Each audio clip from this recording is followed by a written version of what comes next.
സഭ. നിന്റെ പേരെന്താണ്? അലാവുദ്ദീൻ ഷാൻഷാ. നാളത്തെ സഭയിൽ നീ ഹാജരുണ്ടാവും. ആരവിടെ?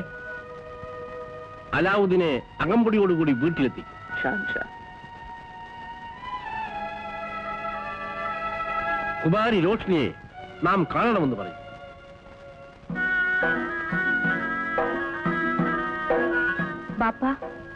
വരൂ മകളെ. നോക്കൂ, ശ്യാം ദേശത്തിലെ രാജകുമാരി സുഹർബാന്റെ ഭർത്താവ് ഫസുൽ ജമാൽ രാജകുമാരൻ. അങ്ങോട്ട് ചെല്ലും. സുഹർബാൻ നിന്നെയും കാത്തു നിൽപ്പുണ്ട്. അവരെ സ്വീകരിച്ച് വിശ്രമത്തിന് വേണ്ട ഏർപ്പാടുകൾ ചെയ്തു കൊടുക്കും.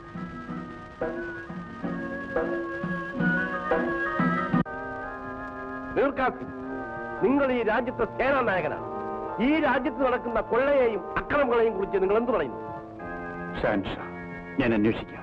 അന്വേഷിക്കാമെന്ന് പറയുന്ന സേനാനായകനെയല്ല, കൊള്ളക്കാരുടെയും കൊലപാതകളുടെയും ശിരസ് വെട്ടി നാൽക്കവലകൾ പ്രദർശിപ്പിക്കാൻ സാമർഥ്യമുള്ള സേനാനായകനെയാണ് ഈ രാജ്യത്തിന് ഇന്ന് ആവശ്യം.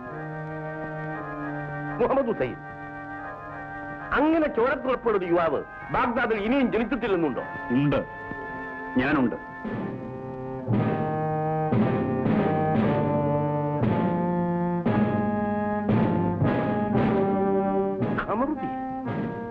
അതെ ഷാൻഷാ. ഷാൻഷാ, പല യുദ്ധരംഗങ്ങളിലും ഈ സിംഹാസനത്തിന് വേണ്ടി ധീരമായി പൊരുതിയവനാണ് എന്റെ മകൻ കമറുദ്ദീൻ.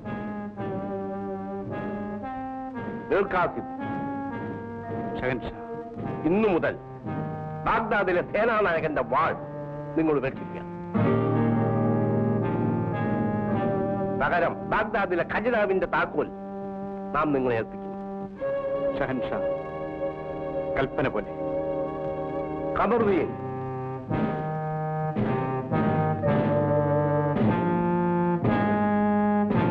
നമ്മുടെ പ്രധാനമന്ത്രി മുഹമ്മദ് ഹുസൈന്റെ പുത്രൻ കമറുദ്ദീനെ നാം ഇന്നു മുതൽ ബാഗ്ദാദിലെ സേനാനായകനായി നിയമിച്ചിരിക്കുന്നു.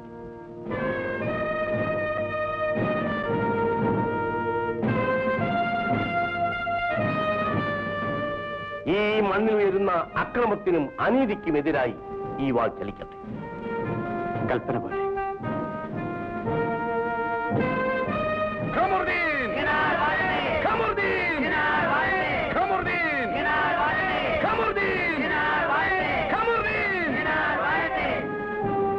നമ്മുടെ അതിഥികളായി വന്ന ശ്യാംദേശ രാജകുമാരിയെയും അവരുടെ ഭർത്താവിനെയും കൊള്ളക്കാരിൽ നിന്നും രക്ഷിച്ച് നമ്മുടെ നാടിന്റെ അഭിമാനം കാത്തു സൂക്ഷിച്ച അലാവുദ്ദീന് ഒരു പാരിതോഷികം കൊടുക്കേണ്ടത് നമ്മുടെ കടമയാണ്.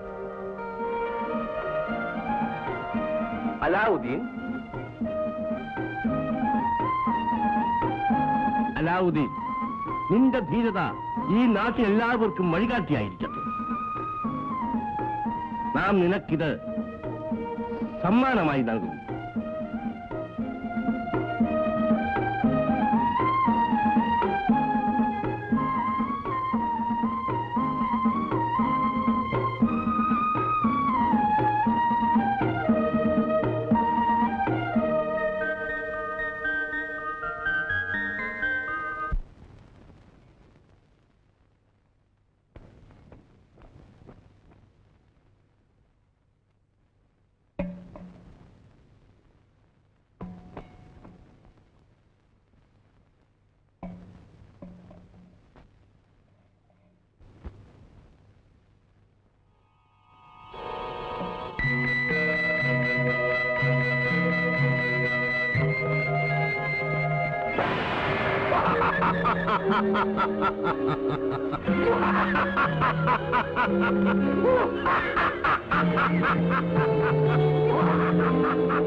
അമീർ, ഉമ്മയ്ക്ക് എന്ത് പറ്റി?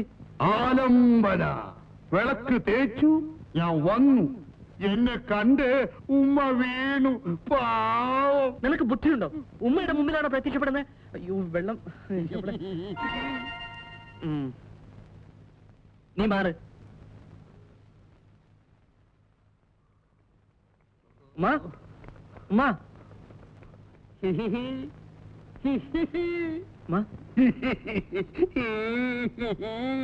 മോനെ ഉമ്മ പേടിക്കണ്ട, ഇത് അമീർ എന്ന ഭൂതമാണ്. നമ്മളെ ഒന്നും ചെയ്യില്ല, നമ്മുടെ ഭൂതമാണ്. നിനക്ക് ഈ ഭൂതവും പ്രേതവും ഒക്കെ ആയിട്ടുള്ളോടാ കൂട്ടുകെട്ട്. ഈ വിളക്കാര് തേച്ചാലും ഞാൻ പ്രത്യക്ഷപ്പെടും, എന്തും സാധിച്ചു കൊടുക്കും. ഉമ്മയ്ക്ക് വേണ്ടത് ചോദിക്കും. എനിക്കൊന്നും വേണ്ട മോനെ. എന്തെങ്കിലും ചോദിക്കും ഉമ്മ, അമീർ കൊണ്ടുവരും. നമുക്ക് കുറച്ച് നല്ല ഉടുപ്പൊക്കെ വേണ്ടേ മോനെ? ഞങ്ങൾക്ക് ഉടുക്കാൻ നല്ല തുണി വേണം.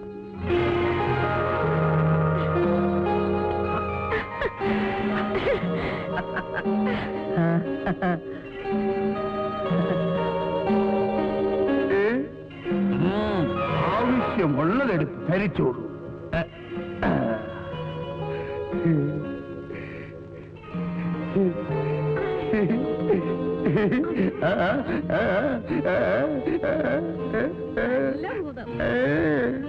അമീർ, എന്റെ ഈ വീട് മാറ്റിയിട്ട് എനിക്കൊരു നല്ല വീട് വേണം.